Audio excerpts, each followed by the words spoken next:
Diyos marena udto sa indugabos mga tugang inian na bangon bareta alas 12. Aldaw nin Lunes petsa 24 kan Mayo. Ako si Berta de los Martires. Asin uya inot ng mga headlines satod sa karambot kan Rice Coffee 14 in 1 plus 1. Pinagadepensan kang alkalde kan Garcio Torena ang pagpapangalan nindang palaugun ang mga Bombay sa sindang kadagaan. Nagapatulok naman ning bakuna ang alkalde kan Milaor mantang ang alkalde kan Pili day pa nagpapatulok nin bakuna. Naging matuloy po na ang pagbabalik biyay ka mga provincial buses aling Metro Manila pasiring sa Kabikulan o duman sa Albay vice versa. May nagkukontra ngunyan sa padagos daang pagsulong kang CHED na distance learning mantang nagluluya naman ang COVID-19 sa Pilipinas. Preparado si Vice President Leni Robredo na mag-gibo ng infomercial o commercial para man magpatulok ng bakuna kay banan si Presidente Duterte alagad pinag-uulang ni spokesman Harry Roque.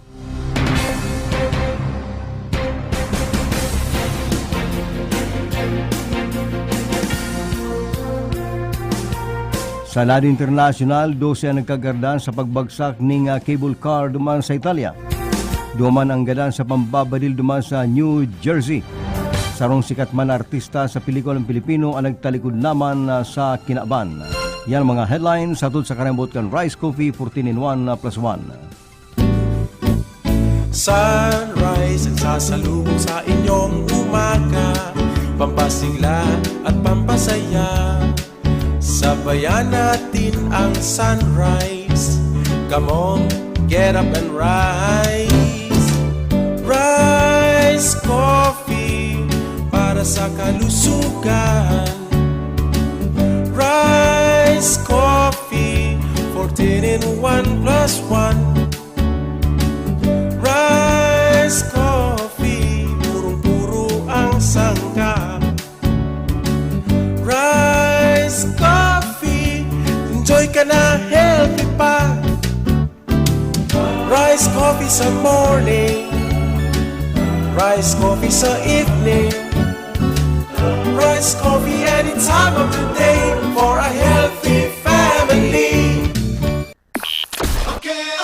Okay, FM. Gusto ko, okay ka.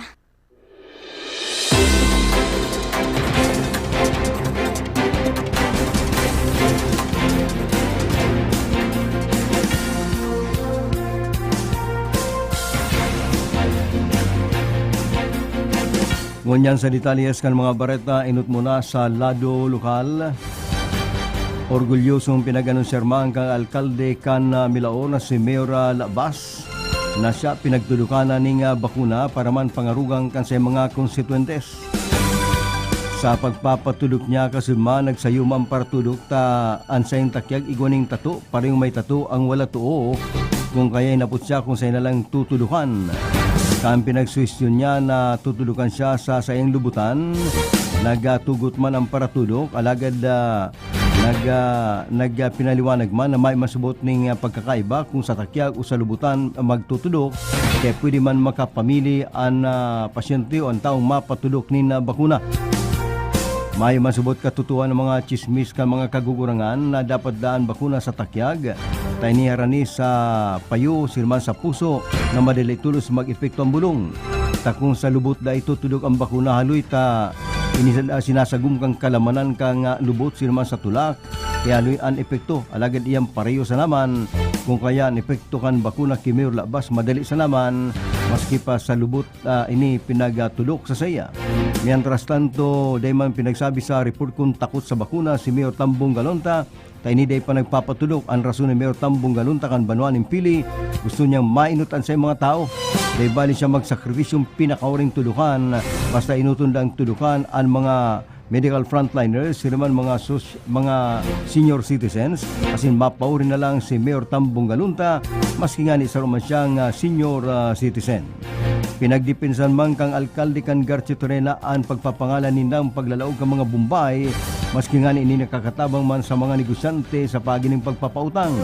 Ninuli man subutan na Bombay, may nakasalamo subot ining tao sa Garchitorena na nagpositibo kung kaya pinangalad niya sa laog ning temporaryong panahon na day na muna palaugon ang mga Bombay duman sa banwaan ning Garchitorena. Para sa lokal, nasa linya si Danny Aurios. Danny, please come in. Tula mga probinsya sa Bicol na kagbalik sa nagalakaw ang kaso ka na coronavirus disease kay man COVID-19 nagpasiguro na kan silang dugo na pasilidad sa virus magamit na kan mga container van na madaling ipatindog. Si Tommy Lee, Executive Officer kan Office of the Presidential Advisor for Bicol Affairs kay man Upaba, Music Marvel Club de Silla, nagpaya na kasubli sila na 36 na container van nababarangaon kan Albay, Camarines Norte, Asimanda, Camarines Sur. Alabang probinsya, tiga supply ng tig Adorosi Mantang an Albay, Camarines Norte, Asiman, Camarines Sur. Base sa datos kan Departamento de Salud sa Bicol, naglalakaw ang kaso kan COVID-19. Digil sa Camarines Sur, sigun patgili, tigdarana sa Banasi, Bula, Camarines Sur, araniman sana sa Provincial Health Center, kang Kapitulo Provincial, na pinapadalagan kan Gobyerno Provincial Bantang ana Camarines Norte Asiman Albay sa daman di papatindog harani sa dati na nindang COVID-19 facility. Andugan na pasilidad nakatabang ko na ang sarong probinsya napaparoon sa dang hospital kada mga pasyente sa virus sabi panili. Ang container van pinasubli kana Department of Public Works and Highways DPWH sa Bicol. Kaya ginagamit kan sa mga personal sa mga field office. Naging posible ang dugan na COVID-19 facilities o sa pagtarabangan kan Upaba, DPWH sa Siman Presidential Anti-Corruption Commission o kayman PACC. Dugan na balita sa lalo lokal. Ini man si Danny Aurios. Aksyon Barrera sa OKFM.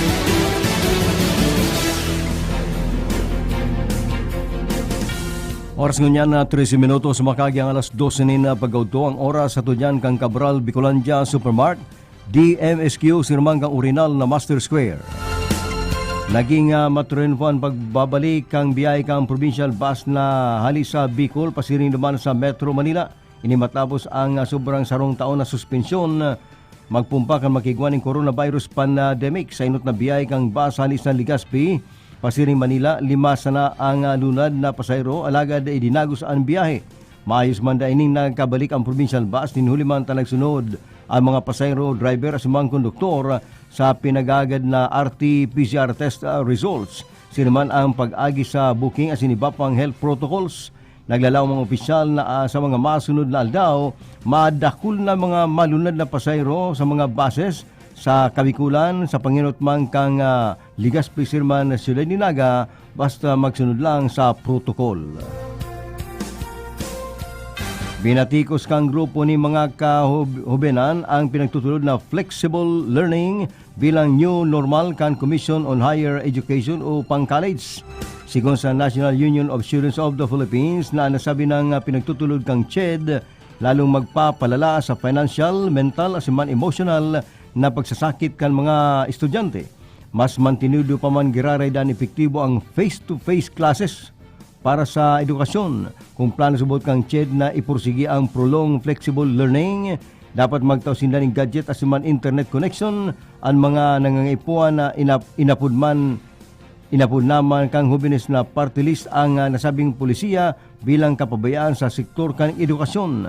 Nakapalaman kaya sa pinagtutulog kang CHED na flexible learning na gigibon sa pinagalong online asiman offline na pagi. Pinagpipilitan man kang CHED Chairman Prospero De Vera na sendang ipapautob ang flexible learning maski tapos na ang pandemic. Para sa lokal, nasa linya si Carlo Baldosa. Nasa 80,829 kaakian nag-edad 0 to 59 months. Ang target kan round 2 kan oral polio vaccine supplemental sa immunization activity sa Camarines Sur. Ang mga kaakian ni kaya kay na ini gikan sa mga banwaan kan Bato, Bumbon, Buhi, Kabusaw, Kalabanga, Kamaligan, Kanaman, Del Gallego gaysa Ligmanan, Lupi, Magaraw na buwa asin kinambak. Sigun ki Dr. Monray Isaiah Mancilia, ang Regional Medical Coordinator for the National Immunization Program. Kapayuan kaining masigurong protektada ang mga kaakian kontra sa polio. Ipapatakman sa nadaan mga vaksina na itutudok. Paliwanag pa kan doktor. Dahil naninda inibaan ibang mga banwaan yung hulita naabot na ninda ang 90-95% na target population kanang tarikod na taon. Sigun sa DOH, ang polio, pero nga kawalakit na helang, uy naman kan polio virus, nagresulto sa pagkalumpo, pagsakit sa paghangos, asing na pagkagadan. Kangunyan, 0 case ang Bicol sa polio alagad, dahil man sinagkakampante na mawaraan na huma kaini. Dagdag na informasyon sa Ladulukan para sa 97.5 OKFM. Ini si Carlo Baldo sa gusto ko. Aksyon Barera sa OKFM.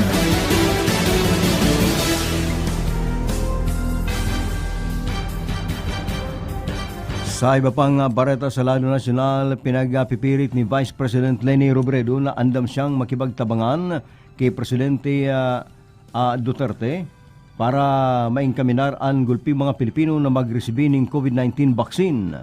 Payag ini kang Vice Presidente matapos siyang akusaran kan spokesman ni Duterte na kontrasubot siya sa bakuna kang China. Pinagdinaw kang Vice President na mayong katutuan ang saot ni Presidential Spokesman Harry Roque. Sigon sa Vice Presidente, pinag-suwestiyon niya na iagi na lang sa tamang proseso ang Chinese vaccine. Ninulitan naging malinaw ang panuntunan kang paggamit kani sa pagpun kang vaccine rollout. Kung magiginuman day patulos pinagrekomenda kan Food and Drug Administration ang Sinovac COVID-19 vaccine sa mga healthcare workers sa simbahan senior citizen. Bareta Lokal, nasa linya si Hila de la Cruz. Ipinahayag ni dating Kapitan Buboy Salbacan, Barangay Bagong Bayan Norte, na talagang mayo man sindang pinagtitikitan na mga nagbibisikleta kang nakaging aldaw na kung saan naging viral ini kan mag-post ang sarong presyo ng tagaduman sa Bula, Camarinesor na nagsasabing naninikit ang mga enforcer kan Ciudad Naga kan mga rehistrado mga bisikleta. Sinabi ni Kapitan na Buboy Salva na siya memorang kan na Naga City Bicycle Board, kaya imposible ngayon sabing yan sulaminting ang pinagagibulan kan si mga grupo kan Naga City Bicycle Board na iyo ang magtauning flyer asin man ang sticker na ipapadukot sa partikan na bisikleta para probablemente nga inian mahiling kung nagkapadalagan ng bisikleta kung banggi o yan tingog ni Kapitan Buboy Salva katakod kan na mga pinapaabot na yan na impormasyon sa social media. Pero sa talaga ako nag-aaral sa yan po nga ni palakita at yung permanawang Naga City by Ford ang namamayan si Tukayong Buboy Carmañez. Ang pangyayari sa yan, talagang nag-iikot. Bali, may mga oras, may mga panahon na naluwas ang grupo. Naisagay po po itong information dissemination sa safety, sa karahayan, sa kaginhawahan ng mga bikers. Yan ang naging tingog ni Kapitan Buboy Salva na kung saan sinasabi niya na sulaminting minaluwas ang grupo para lang magtaon ng impormasyon o sa diseminasyon kan paggamit ng bisikleta para ini ang formalmenting maging ligtas ang nagagamit ng bisikleta sa pasandang pagbiyahe araw-aldaw. Dagdag na informasyon para sa 97.5 Bangon OKFM, Sineman City de la Cruz, gusto ko okay ka. Aksyon Barera sa OKFM.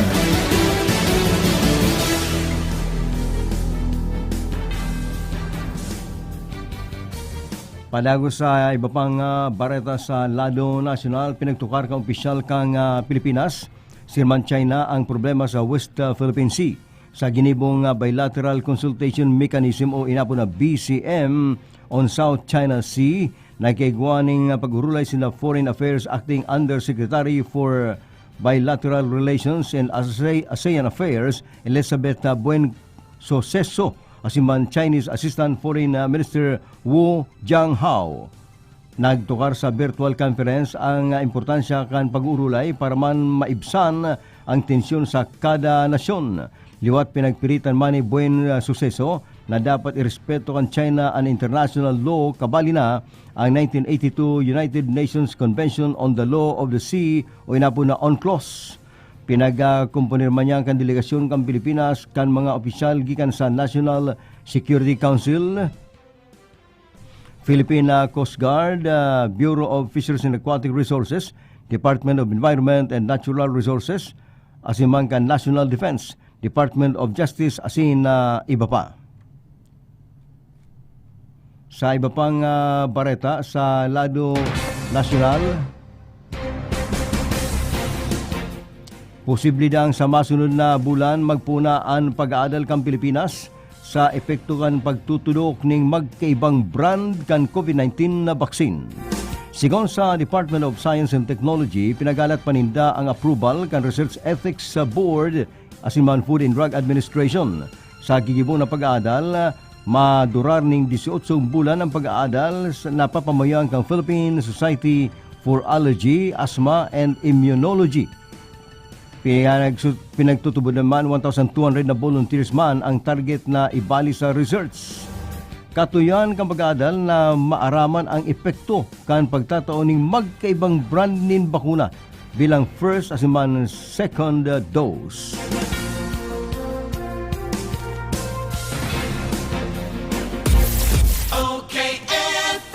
Gusto ko, okay ka. Sunrise ang sasalubong sa inyong umaga, pampasigla at pampasaya. Sabayan natin ang sunrise. Come on, get up and rise. Rise Coffee para sa kalusugan. Rise Coffee, 14 in 1 plus 1. Rice Coffee, purong-puro ang sangkap. Rice Coffee, enjoy ka na, healthy pa. Rice Coffee sa morning, Rice Coffee sa evening, Rice Coffee any time of the day for a healthy family. Ngunya na panahonin pandemya, dai mo na kaipuhan magluwas para magsaod o mag-shopping kan sa indong mga pangangaipo sa indong harong. Kaya mag-Master Square Shop online na! I-type sana ang www.mastersquare.ph asin i-click ang menu sa walang parte para sa pagpili kan mga gusto mong produkto. I-add ang item sa cart asin pilio ng option na delivery or pick up at store. Halaton ang samuyang text message kung ang sa imong sinaudan ready for pick up na or delivery. Kaya mag-shop online na sa Master Square, J. Hernandez Avenue, Naga City.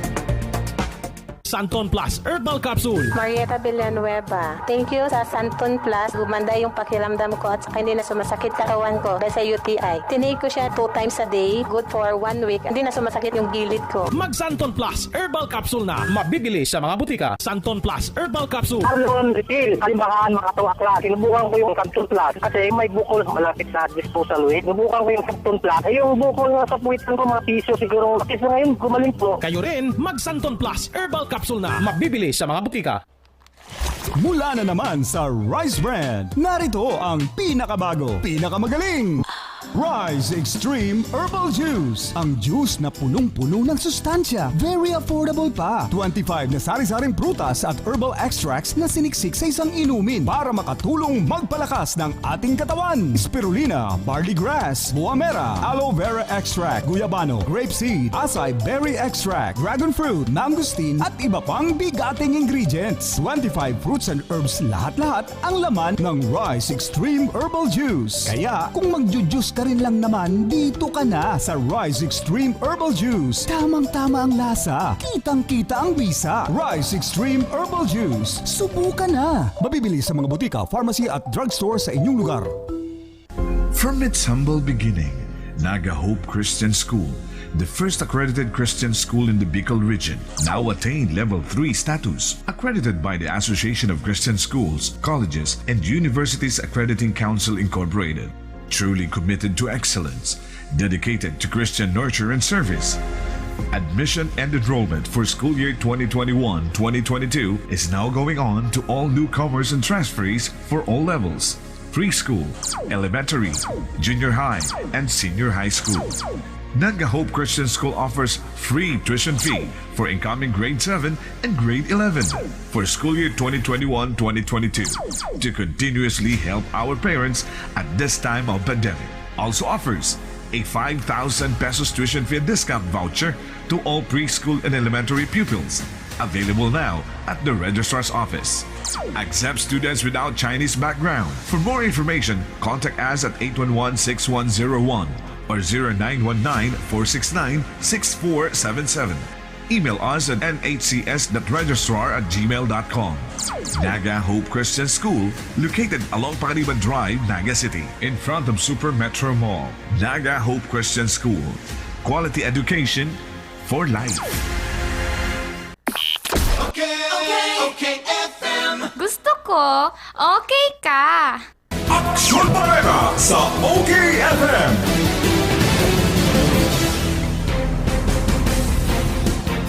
26 minutos sumakagyang alas 12 na pag-auto, bareta sa lado internasyonal, pinagalat pa ni US Secretary of State Antony Blinken ang North Korea kung gusto kaning magsimbag sa diplomasyang pinagtutulod kan Amerika para sa denuclearization sa Korean Peninsula. Kasunod ini sa nangyaring personal na pag-meeting ni US President Joe Biden at si South Korean President Moon Jae-in. Sinabi ni Blinken na nasa North Korea na ang desisyon kung masimbag sila o matakod sa nasabi ng pag-uurulay. Target kaya nindangon niya na makuha ang total denuclearization kang Korean Peninsula. Kung kaya kang magtukaw si Biden, garo harayunan na buot kang North Korea sa makapirang beses na kagaran kainin na diplomasya o magmiriting. Kang panahon kaya ni dating US President Donald Trump na tulong summit ang pinagibo sa tanga kan duang lideres na garong mas namutan kan North Korea iyo si Donald Trump kaysa kay Joe Biden. Gadan ang 12 katao matapos ang pagbagsak ng pinaglunadan nilang cable car sa northern Italy. Nangyari ang insidente mantang nagatod ning pasayro ang cable car alis sa Stresa Resort sa Piedmont region. Nagusar pa ang mga autoridad ng helicopter para may salbar ang pirang lunad kang nasabi ng cable car. May duwang akiman ang pinagdara kan mga autoridad sa Turin Hospital. Ang Stresa Alpine Motorhome cable car kayang magdara ng pasayro sa laog nin 20 minutos na may langkaw na 4,900 na feet. Igwaman ng 15 katao ang lunad ang nasabi ng cable car kan mangyari ang aksidente o pagkahulog kan cable car na 12 ang nagadan. Nagwalat ning 2 kataong gadan asin gulpian na irido sa nangyaring pambabadil sa New Jersey, Amerika. Sigon sa mga kapulisan sa Cumberland County, nangyari ang insidente sa sarong house party sa East Commerce Street sa Fairfield Township. Nasa 12 katao man ang idinalagan sa ospital matapos na magsapo ning iba-ibang klase ning tawaning bala. Dahil naman na malinaw sa mga kapulisan ang motibo sa pambabadil na ikinagada ning sarong babae asin sarong lalaki na nga po naman si New Jersey Governor Phil Murphy na tulos man ipaaram sa senda kapag igwang makuha impormasyon sa pinagtataguan kan suspect. Sa Hollywood, wala maydang plano si Lady Gaga na pangaranan sa publiko ang taong nasa likod kan pagsufrir niya ni total psychotic break matapos mabiktima siya ng panlulupig. Ini bagaman igwa ng slow rise o mabagal na improvement sa mental health kung saan nagkaigwa siya ng control na sa tuyong maisipan niyang kulga na sa iyong sadiri.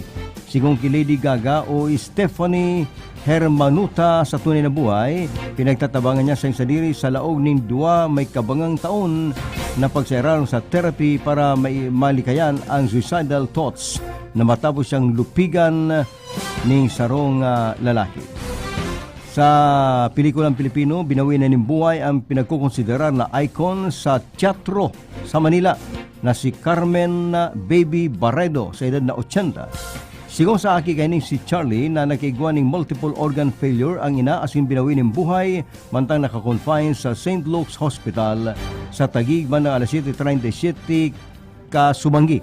Si Barredo iyo ang co-founder kan Repertory Philippines kung saan nagapon ng kadako ng mga artista kang dekada 70 Naging training ground kaya ang Repertory Philippines kan mga lokal asin international theater artist sa laog nin 5 dekada.